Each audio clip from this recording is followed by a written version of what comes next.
जी जुड़ गए हमारे साथ जेडीयू से, मैं उनका भी स्वागत करता हूं। बहुत बहुत शुक्रिया माधवानंद जी। मैं बिल्कुल आपके पास आता हूं, लेकिन जी अभी भारतीय जनता पार्टी के हमारे सम्मानित प्रवक्ता जी ने बोला कि स्वच्छ भारत मिशन लॉन्च किया गया, बहुत अच्छी बात है, स्वच्छ भारत मिशन लॉन्च किया गया, हम सब मानते हैं कि भारत स्वच्छ होना चाहिए। क्या भारत स्वच्छ हो गया है प्रतीक जी? मुझे ये बताइए, ओपन डेफिकेशन खत्म हो गया है देश में? बताइए, क्या अभी खुले में शौच खत्म हो गया है देश में? मैं वो महिलाएं पैनल में हैं, लेकिन महिलाएं पैनल में हैं। स्वच्छ भारत मिशन के अंतर्गत डिक्लेयर कर दिया गया कि भारत ओपन डेफिकेशन फ्री हो गया है, जो कि आज तक नहीं हुआ है। तो इस तरह की चीजें मैं कह रहा हूं कि स्कीम अच्छी हो सकती है। आप तो एक बात बताइए, मुझे तो एक सवाल का जवाब आप दीजिए। नहीं, मुझे एक सवाल का जवाब आप मुझे दे दीजिए। जाएगा देश और झूठ नहीं झेल सकता। मुझे एक सवाल का जवाब, मैं ठीक है, मैं आ रहा हूं, कांग्रेस के पास आ रहा हूं, लेकिन मैं माधव आनंद जी के पास जानना चाहता हूं। माधव आनंद जी, मैं ये जानना चाहता हूं आपसे कि ओपन डेफिकेशन की बात कर रहे थे कि क्या हो गया है। मैं ये जानना चाहता हूं कि आप तो गांव गली बिहार और उत्तर प्रदेश को देखा होगा, और मैं अक्सर ये कहता हूं कि जब आप जाते थे वहां पे और हेडलाइट पड़ती थी, महिलाएं शाम को शौच के लिए जाती थी, उठ जाती थी 10 बार, अगर 10 गाड़ियां निकलती थी तो 10 बार उठ जाती थी। आजादी के 75वें वर्ष अमृत महोत्सव मना रहे हैं, ये छोटी उपलब्धि नहीं है, और हमारी समझ से जो पीछे रहे हैं लोग, उनको तो इस बात समझ में आनी चाहिए। क्या ये महत्वपूर्ण उपलब्धि नहीं है? क्या ये महत्वपूर्ण उपलब्धि नहीं है? मैं ये जानना चाहता हूं माधवानंद जी। नहीं, बहुत सारी अच्छी उपलब्धियां हैं, और जो अच्छी चीजें हैं उसका स्वागत हम सब लोगों को करना चाहिए। राजनीति से ऊपर उठ के स्वागत करना चाहिए। सबके घर में शौचालय हो, सार्वजनिक शौचालय हर जगह बने, ऐसी कल्पना तो हम सभी लोग करते हैं। लेकिन आदरणीय प्रधानमंत्री जी ने अपने संबोधन में कई चीजें, अच्छी बातें भी कही, लेकिन बहुत सारे ऐसे इश्यूज थे जहां प्रधानमंत्री जी को बोलना चाहिए था।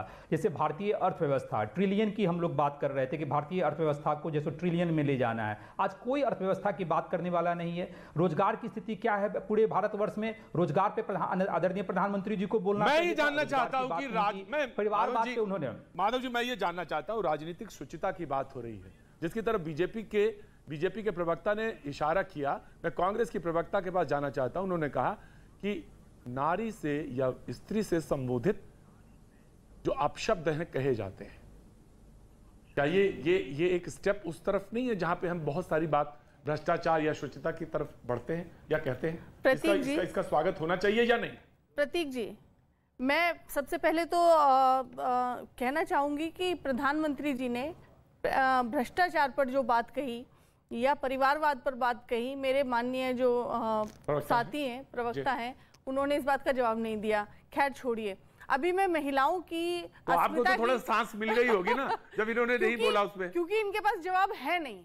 लेकिन हाँ, अभी आपने जी, इनके पास जवाब है नहीं। मैं महिलाओं की अस्मिता के बारे में जो बात कही गई कि महिलाओं के सम्मान का ध्यान रखना चाहिए, वो बहुत अच्छी बात प्रधानमंत्री जी ने कही, लेकिन क्यों नहीं वो स्वयं भी इस चीज पर जो है प्रैक्टिस करते, जो वो खुद कहते हैं वो खुद क्यों नहीं अमल करते हैं उस चीज पे। जैसे कि पिछले दिनों में प्रधानमंत्री जी ने जितनी भी रैली की हैं, जितनी भी उनकी पब्लिक मीटिंग्स रही हैं, उन्होंने कोई अपशब्द कहा? उन्होंने मंच से जो है महिलाओं के बारे में इतने अपशब्द बोले हैं।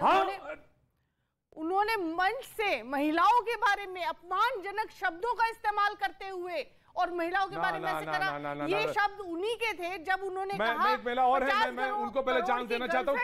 कौन ये तो नहीं, you are blaming, you have to prove. आपको उदाहरण देना पड़ेगा, मैंने आपको उदाहरण देना पड़ेगा। जी, मैं उदाहरण आपको देना चाहती हूँ कि मैं उदाहरण आपको देना चाहती हूँ। ये मैं मेरे अपनी तरफ से मैं नहीं बोल रही, ये वो है जो मंच से उन्होंने बोला है और जिसके बाकायदा सबूत जो है वो मौजूद है। उन्होंने बोला कि वो कौन सी विधवा थी, वो कौन सी विधवा थी, वो कांग्रेस की कौन सी विधवा थी। ये क्या एक प्रधानमंत्री के मुंह से ये शब्द शोभा देते हैं? जब वो मंच से बोलते हैं 50 करोड़ की गर्लफ्रेंड, क्या गर्लफ्रेंड के 50 करोड़ की गर्लफ्रेंड भी हो सकती है? जब वो ये बात कहते हैं हंसते हैं। शिवम त्यागी,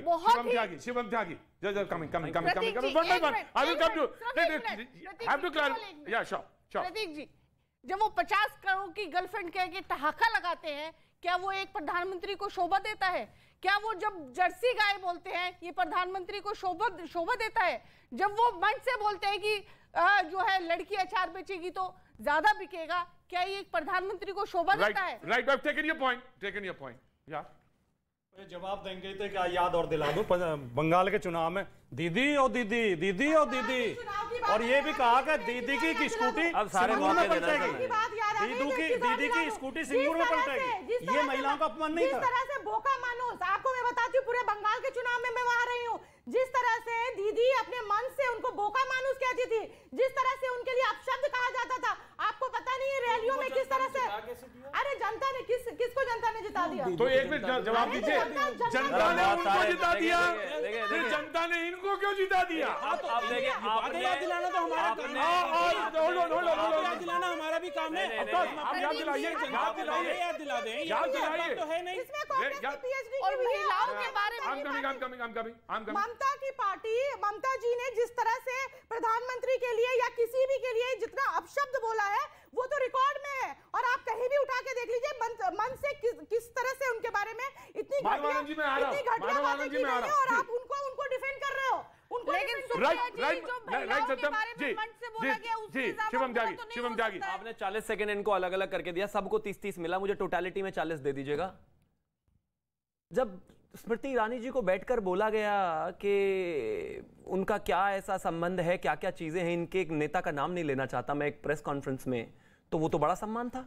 मेरे देश में दीदी दीदी ओ दीदी, वो बुरा लग रहा है इनको बहुत ज्यादा। आप मुझे एक चीज बताइए, इस देश के प्रधानमंत्री अगर एक आदिवासी महिला को कहते हैं कि आज उनको इस देश का राष्ट्रपति होना चाहिए, कि महिला होने के साथ साथ वो आदिवासी भी हैं, यही तो वो लोग हैं जो ये कहते हैं कि नहीं वो बिल्कुल रिमोट कंट्रोल चलेंगी, मुझे लगता है कि वो आज तक कुछ भी इस देश के लिए अच्छा नहीं कर पाई, आगे भी हमें शक है कि वो इस तरह का कोई बेहतर काम कर पाएंगी, तो साथ क्यों नहीं खड़े हो जाते महिला का? मुझे लगता है सिद्धारमैया का वो दुशासन वाला तो देखा ही होगा आपने, किस तरीके का क्या माहौल रहा था। मैं इन चीजों में नहीं जाना चाहता, लेकिन मैं इतना जरूर कहना चाहता हूं कि मेरे देश के प्रधानमंत्री की यह कमिटमेंट बड़ी साफ है कि इस देश की महिला का सम्मान होना चाहिए। यही वो देश है जहां पर नारी को नारायणी कहा जाता है, यही वो देश है जहां पर गंगा को भी मां कहा जाता है, यही वो देश है जहां पर धरती को भी मां कहा जाता है। तो अगर इस देश के प्रधानमंत्री खड़े होकर एक मंच से, लाल किले से, ये कह रहे हैं कि इस देश में महिलाओं का सम्मान होना चाहिए, उन्होंने ये तो नहीं कहा कि कांग्रेस या बीजेपी, सभी का कहा ना, तो अगर वो कह रहे हैं तो मुझे लगता है इसमें आपकी परेशानी नहीं होनी चाहिए। माधव आनंद पर आता हूं मैं, बड़ा इंटरेस्टिंग उन्होंने एक चीज कही, माधव आनंद ने कहा इकोनॉमी पर तो बात ही नहीं हो रही। सर चलिए कर लेते हैं, इस देश की जीडीपी 8.3% के हिसाब से दुनिया में सबसे बेहतरीन स्तर पर जा रही है। हम इकोनॉमी बेसिस पर दुनिया की 6ठी सबसे बड़ी अर्थव्यवस्था इस समय है। इस देश में अभी भी, इस दुनिया में अभी भी 52 देश ऐसे हैं जिनमें इंक्लूडिंग यूएसए और यूके हैं जो हमसे जीडीपी के स्तर पर नीचे हैं, जो ग्रोथ की बात कर रहे हैं। वो कह रहे हैं बात नहीं होनी चाहिए। बेरोजगारी, मैं कहता हूं बिल्कुल होनी चाहिए, क्यों नहीं होनी चाहिए? गरीबी की भी होनी चाहिए। पटना 56 राज्यों की जो सूची है सामाजिक और आर्थिक स्तर की, उसमें 52वें नंबर पर है, जरूर बात होनी चाहिए। मैल न्यूट्रिशन में सबसे ज्यादा बुरा हाल बिहार का है, बिल्कुल होनी चाहिए। तो परसों तक तो आप ही थे। उसका भी जवाब दूंगा, परसों तक का, हाँ परसों तक का भी जवाब नहीं दे रहा हूं। अच्छा प्रतीक जी एक चीज बताइए आप, जब इस देश में सवाल तो पूछे कि परसों तक तो आप नहीं बोल रहे थे। परसों का ही जवाब दे रहा हूं। जब इस देश में पुलवामा हुआ या उरी हुआ तो आपने सवाल किससे पूछा था? एनडीए के पार्टनर से पूछा था या नरेंद्र मोदी से पूछा था? तो मुख्यमंत्री वो है, सवाल उन्हीं से पूछा जाएगा। आपने अकाली से सवाल नहीं पूछा था पुलवामा में, जेडीयू से पूछा था। नहीं,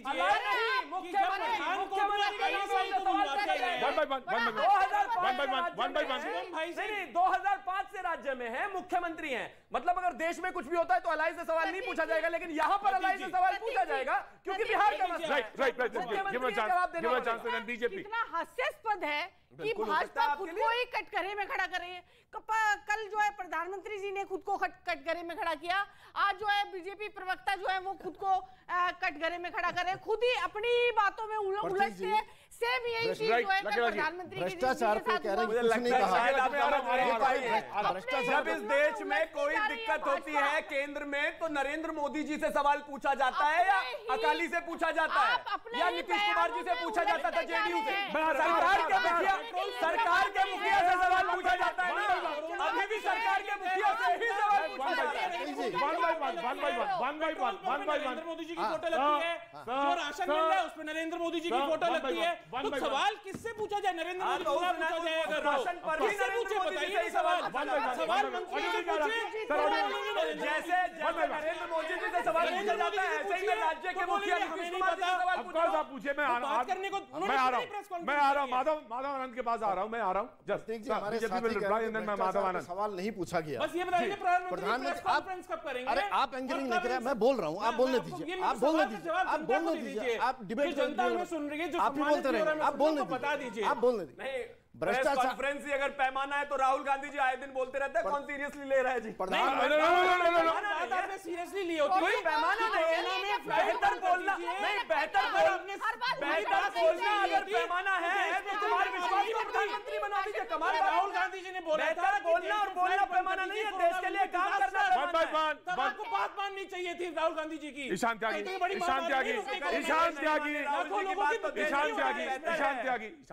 cool down please. Madhav Anand ji आ रहा हूं उसके बाद। ये कह रहे हैं भ्रष्टाचार पे कुछ भी नहीं पूछा गया। अरे भाई, उन्होंने भ्रष्टाचार पे काफी समय बोला। उन्होंने कहा भ्रष्टाचारियों का महिमा मंडन करने की परंपरा ठीक नहीं है। अगर दोष सिद्ध हो गया है, उस पर कार्रवाई हो रही है, जेल जाने की नौबत है, जेल जाने वाला है, जेल जा चुका है, इसके बावजूद भी मां बेटे जमानत पे हैं, एक्यूज नंबर 1 एक्यूज नंबर 2, आप क्यों सड़कों पे उतर रहे हैं? प्रधानमंत्री मोदी पे एटीएस ने जांच की थी, एसटीएफ जो आपने बनाई थी, घंटों गुजरात का मुख्यमंत्री रहते 8-8 घंटे पूछताछ हुई, तब तो भारतीय जनता पार्टी के कार्यकर्ता सड़क पर नहीं उतरे थे। आपको क्या दर्द हो रहा है? आप फेस कीजिए। 50 लाख रुपए देके 5000 करोड़ की संपत्ति गड़प कर जाए आप, पूरे देश के स्वतंत्रता संग्राम सेनानियों की संपत्ति आपने अपने नाम कर दी, अखबार छपता नहीं है। 80 लाख रुपया प्रतिमाह आपका किराया आ रहा है, माँ बेटे के खाते में आ रहा है उस कंपनी के, और आप उसके बावजूद भी ऊंची आवाज में बात कर रहे हैं। राइट, महिलाओं का सम्मान सब जानते हैं। और अभी हमारे त्यागी जी कह रहे हैं, अभी कह रहे हैं कि स्वच्छ भारत कितना हुआ, किस हद तक हुआ, इस पे बात कीजिए। आप जिनके पैरवी कर रहे हैं, गरीबी हटाओ नारा कब आया था? गरीबी हटाओ नारा कब आया था? ये मैंने नहीं बता रहा, उनसे सवाल पूछा गया। नेशनल हेल्थ सर्वे जो होता है उसमें सर्वे होता है। समाजवादी पार्टी। मेरा निवेदन ये है कि जो हम जैसे लोग चुप खड़े रहते हैं उन्हें मत भूल जाया करिए। नहीं बिल्कुल नहीं भूलता, मैं आपको तरफ देख रहा हूं। देखिए, कंपटीशन ये नहीं था कि हमारे नेताओं की कमियां गिनवाएं, बयान गिनवाएं और हम इनके गिनवाएं, ये कंपटीशन नहीं था।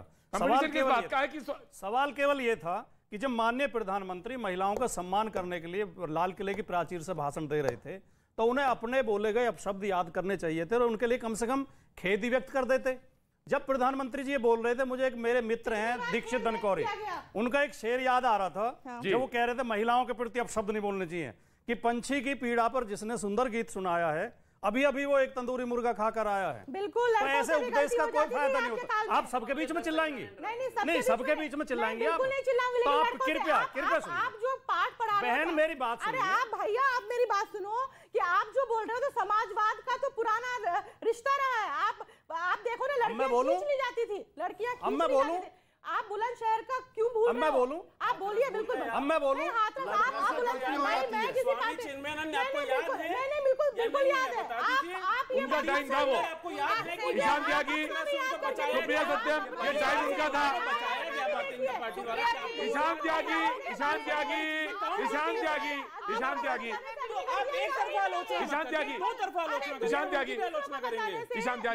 सुप्रिया सत्यम, सुप्रिया, या सर कंप्लीट योर सेंटेंस। मैं बहन से ये कहना चाहता हूं कि